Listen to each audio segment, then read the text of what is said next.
Good morning. Today's lesson is about boundaries. And the first thing we want to do is talk about what a boundary is. And a boundary is something that indicates or fixes a limit or extent. In this case, we're talking about boundaries between relationships between people. Our text today is from Genesis 31, verses 43 through 55, which talk about Jacob and Laban. And just to go back and refresh our memories, Genesis, as we know, is the first book of the Bible. The English title is based upon the name given to the book by the Greek translators in the 2nd century BC. They think that Moses is the author of the book, although it can be considered an anonymous book as there's not exact proof.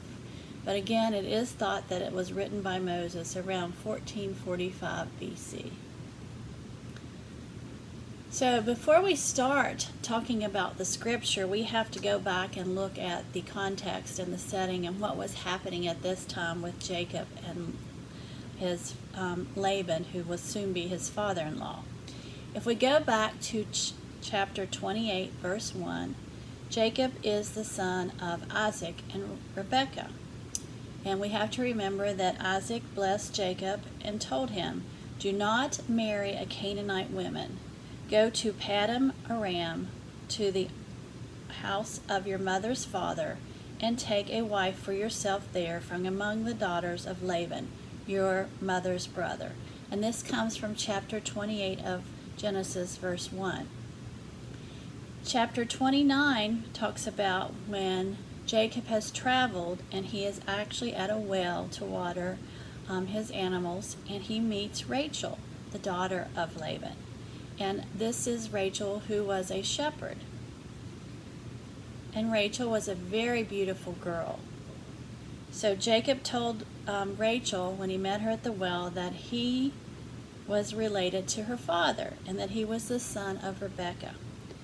And then Rachel went and told Laban, her father, and Laban hurried out to the well to meet Jacob. As the story goes on, Jacob fell in love with Rachel and he wanted to marry her. So Laban said that Jacob could marry Rachel if he would work for Laban for 7 years. So Jacob worked for Laban for 7 years, tending his flocks and doing other things for him. After 7 years, when it was time for Jacob to marry Rachel, his father-in-law tricked him because Rachel had an older sister named Leah. And Leah was not quite as pretty as Rachel, and she was the first daughter, which should be married first. So Laban tricked him into marrying Leah instead of Rachel. So Jacob was still interested in marrying Rachel, and his father-in-law Laban said, "Okay, I will let you marry Rachel too," because you remember in those times you could have more than one wife. That he went back and then was allowed to marry Rachel, but he had to work for his father-in-law for 7 more years in order to marry Rachel. So this was an agreement between the two. So in total, Jacob actually worked for Laban, his father-in-law, for 14 years and served him during that time. In chapter 29 and 30, we learn more about Rachel and her sister Leah. Of course, because Jacob wanted to marry Rachel and not Leah, he loved Rachel more than Leah. And God became aware of this, so he allowed Leah to become pregnant and to have children, but Rachel was not able to bear children. However, after a while, Rachel did have a son, and he was named Joseph. Once Joseph was born, Jacob decided he wanted to return to his homeland. His father-in-law did not want him to go, and he was trying to figure out a way to keep Jacob there. So you can see as we go along, we're talking about some conflicts that have occurred, some things that have happened between Jacob and Laban. Jacob told his father-in-law he would stay there and tend his flocks if he could remove every spotted or speckled sheep and goat and dark-colored lambs. So this actually resulted in the fact that the way Jacob bred the livestock, the sheep and the lambs and the goats, he actually ended up taking the stronger of the livestock, where his father-in-law ended up with the weaker ones. So Jacob actually, by doing this, increased his value and his possessions in his livestock. As we go on through chapter 31, Laban's sons became fed up with Jacob, and Laban's attitude has started changing towards his son-in-law Jacob, because Jacob has sort of manipulated the livestock so that he gets the best and his father-in-law gets the weaker ones. And so Jacob came to the point where it was time, he felt, for him to return to his homeland. He felt God calling him to go home. So he actually got his families together and actually fled his homeland. But he did not tell his father-in-law he was leaving, so of course his father-in-law got upset with him. So Laban went and pursued Jacob, and he pursued him for 7 days, and he finally caught up with him in the hill country of Gilead. And he confronted him about leaving, and he accused him of taking some of his possessions, of Laban's possessions. And particularly what Laban was accusing them of Jacob of taking was some of Laban's gods, because he worshiped other gods, not just the one God, our God. So actually it was Rachel who had taken them, but Laban searched Jacob and his possessions, and he did not find those. So that's where we pick up with today's lesson, which is Genesis 31, verses 43 through 55. And I'm going to read that to you now from the NIV version of the Bible. So again, starting in verse 43 through 55. Laban answered Jacob, "The women are my daughters, the children are my children, and the flocks are my flocks. All you see is mine. Yet what can I do today about these daughters of mine, or about the children they have borne? Come now, let's make a covenant, you and I, and let it serve as a witness between us." So Jacob actually took a stone and set it up as a pillar. He said to the relatives, "Gather some stones." So they all took stones and piled them into a heap, and they ate there by the heap. Laban called it Jagar Shaladatha, and Jacob called it Galad. Laban said, "This is a heap, is a witness between you and me today." That is why it's called Galad. It is also called Mizbeth, which you may have heard of more often. And it's because, he said, "May the Lord keep watch between you and me when we are away from each other. If you mistreat my daughters, or if you take any wives beside my daughters, even though no one is with us, remember that God is a witness between you and me." Laban also said to Jacob, "Here is this heap, and here is this pillar I have set up between you and me. This heap is a witness, and this pillar is a witness, that I will not pass this heap to your side to harm you, and that you may not go past this heap and pillar to my side to harm me. May the God of Abram and the God of Nabor and the God of their father judge between us." So Jacob took an oath in the name of the fear of his father Isaac. You remember, Isaac was a very religious man who believed in God. And Jacob offered a sacrifice there in the hill country and invited his relatives to a meal. And after they had eaten, they spent the night there. Early the next morning, Laban kissed his grandchildren and his daughters and blessed them. And then he left and returned home. So if we can look at the scripture that we have for today, and we can take some things from it, we can see that there are some conflicts related to boundaries between Jacob and Laban, and there's also a role that God plays in helping solve those conflicts. So first, Laban avoids any admission of wrongdoings, as God had come to Laban in a dream, and he said to Laban, "Be careful not to say anything to Jacob, either good or bad." So Laban was trying to follow God's teaching and his vision in the dream.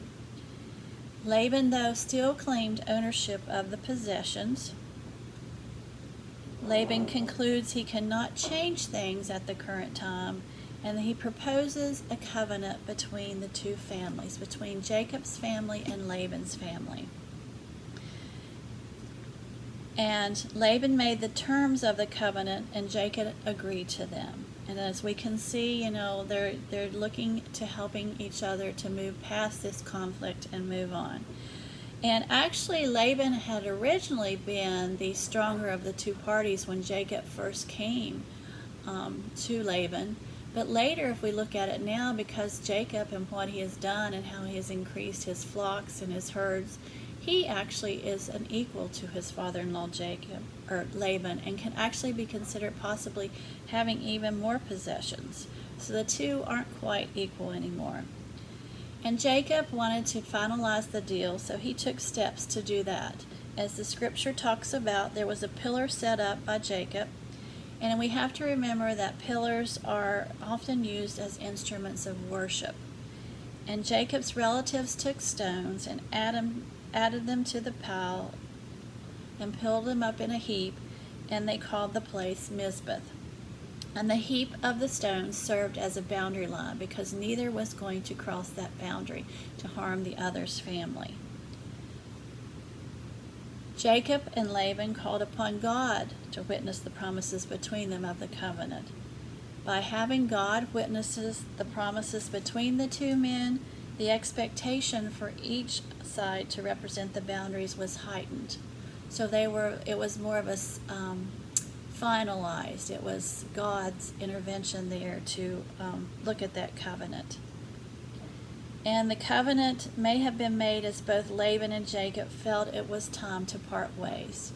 They knew that they were not going to come to a resolution, that Jacob no longer wanted to stay there, and Laban had to let him go. He loved his daughters, he wanted to keep them close, but he realized it was time to go because this was hurting his household. Jacob actually took an oath, swearing on the father of his father Isaac, and made a sacrifice in the hill country and invited the relatives to a meal. And then, as the scriptures say, the next morning Laban kissed his grandchildren and daughters and blessed them, and then he went home. So as we look at the scripture and think about what we can take away from this and what it can teach us related to boundaries and conflicts that occur during boundaries, there's some questions that we can actually ask ourselves.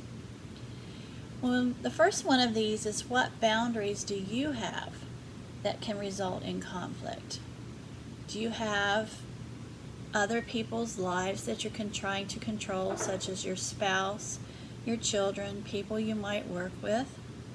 If we look at the text, we realize that Jacob and Laban have conflicts and have had them for many years. The final meeting at Mizpah was the culmination of many disagreements between them, as we go back and read through that scripture and look at their lives and how they have had these conflicts in various ways. So they teach us that conflict is normal in life, and there's going to be conflict. So we have to look at how we can work through that. The second question, are there specific people in your life with whom you have conflict? Is it their fault or is it your fault? And many of us feel it's not our fault. We did everything we could. However, a lot of times it can be that the conflict is a result of both parties and not one or the other. So you have to look at what's going on in the situation. Again, there was conflict between Laban and Jacob.